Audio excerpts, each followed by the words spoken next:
What is Global Plastic Treaty? In this article, we will discuss about Global Plastic Treaty, which is currently ongoing in South Korea. Why in news? In Busan, South Korea, representatives from over 170 countries have gathered for the fifth and final round of negotiations on a legally binding global treaty to end plastic pollution, including marine pollution. Plastic pollution and marine pollution को control करने के लिए south Korea के अंदर about 170 countries के representatives collect हुए हैं और स्पेशली यहाँ पर लीगली बाइंडिंग ग्लोबल ट्रीटी से रिलेटेड नेगोशिएशन स्पेशली इसमें plastic pollution and marine pollution को किस तरह से कंट्रोल किया जाएगा इसके लिए legally binding global treaty south Korea के अंदर कंडक्ट की जा रही है. This initiative follows the 2022 UN Environmental Assembly's agreement to finalize the treaty by the end of 2024. ये जो इनिशिएटिव है ये 2022 के यूनाइटेड नेशंस इन्वायरमेंटल असेंबलीज की मीटिंग के बाद जिसमें ये एग्रीमेंट किया गया था कि global plastic pollution and marine pollution को कंट्रोल करने के लिए जो फाइनलाइज मीटिंग किया जाएगा वो लास्ट 2024 में किया जाएगा.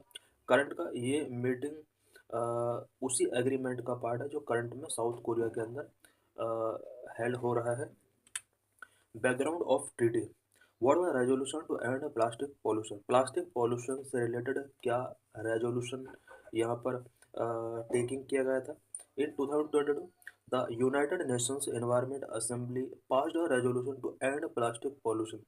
2022 में यूनाइटेड नेशंस एनवायरनमेंट असेंबली ने end plastic pollution resolution pass किया था. Setting up intergovernmental negotiation committee. 2022 में intergovernmental negotiating committee setup किया गया था. INC was set up and tasked to develop a legally binding instrument, a legal treaty, global treaty to govern plastic production and its use across all nations.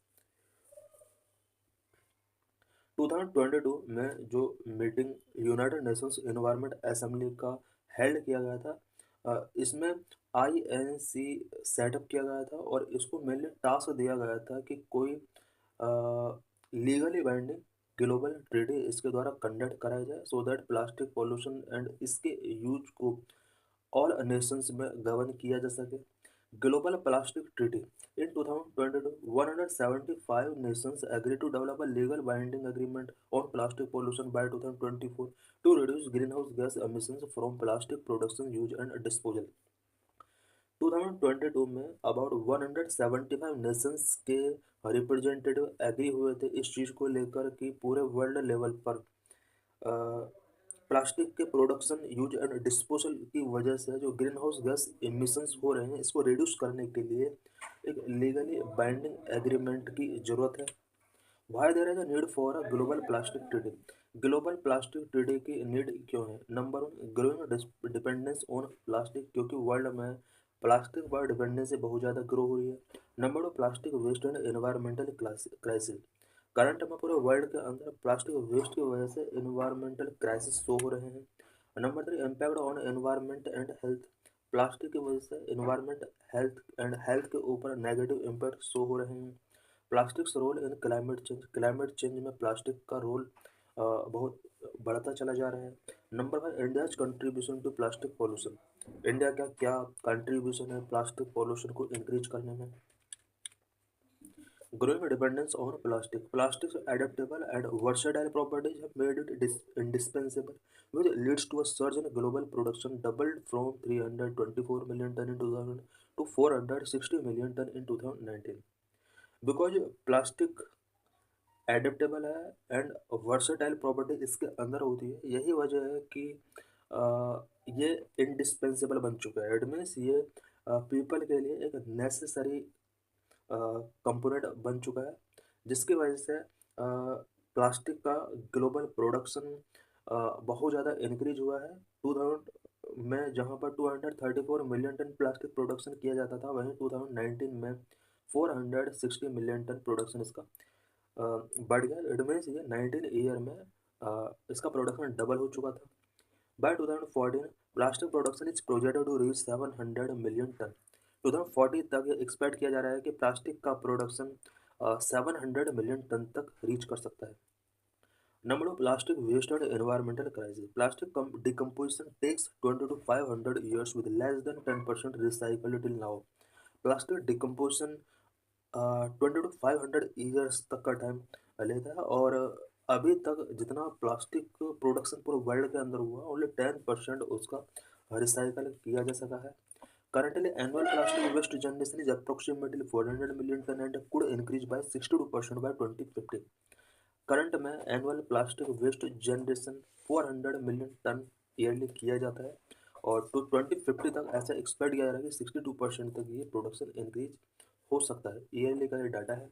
A large amount of waste leaks into rivers and oceans leading to harmful microplastics and nanoplastics in river and oceans.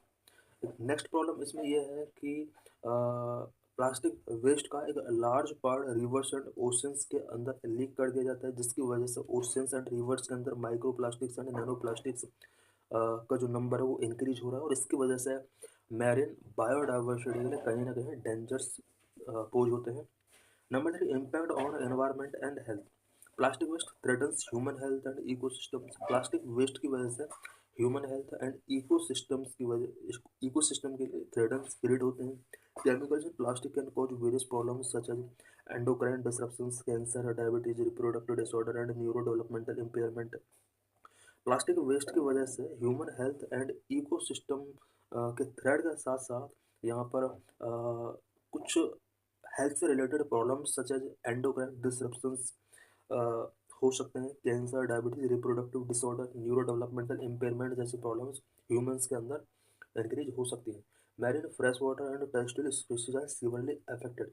Plastic waste की वजह से marine, fresh water and terrestrial species के लिए यहाँ पर बहुत बड़ा threat create हो सकता है।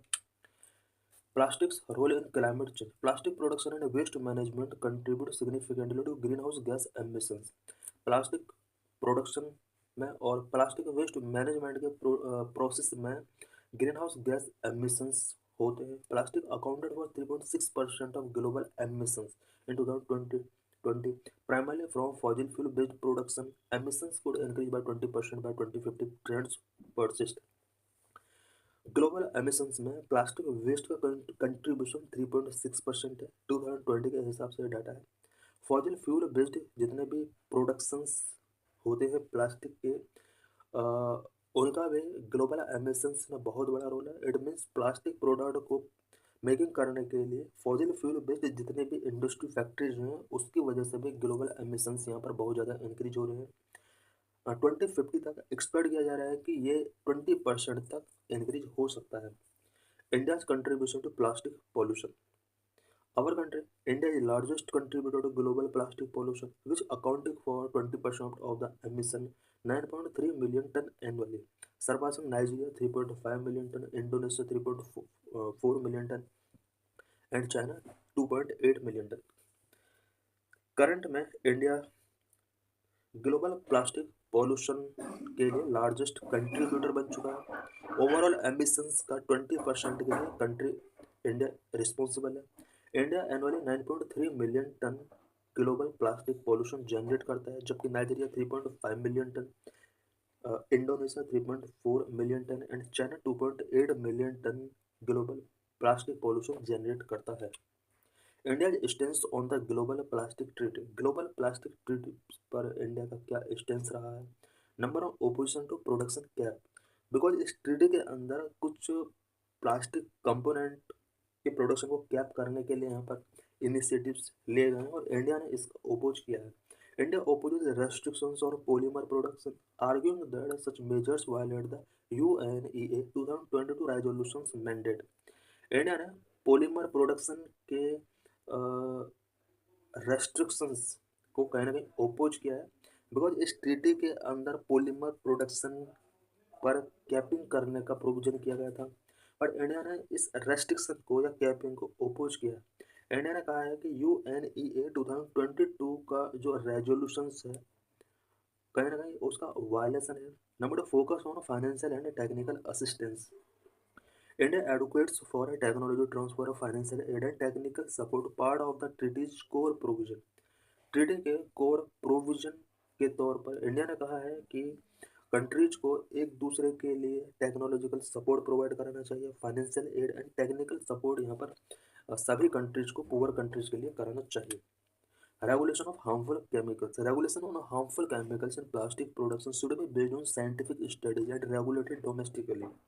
इंडिया ने कहा है कि प्लास्टिक प्रोडक्शन में यूज किए जाने वाला हार्मफुल केमिकल्स से रिलेटेड जो भी रेगुलेशन किया जाना चाहिए, scientific studies and regulated domestically, it mean scientific studies के बेस पर रेगुलेशन हार्मफुल केमिकल्स का करना चाहिए और डोमेस्टिकली इसको रेगुलेट करना चाहिए, ऐसा इंडिया ने कहा है।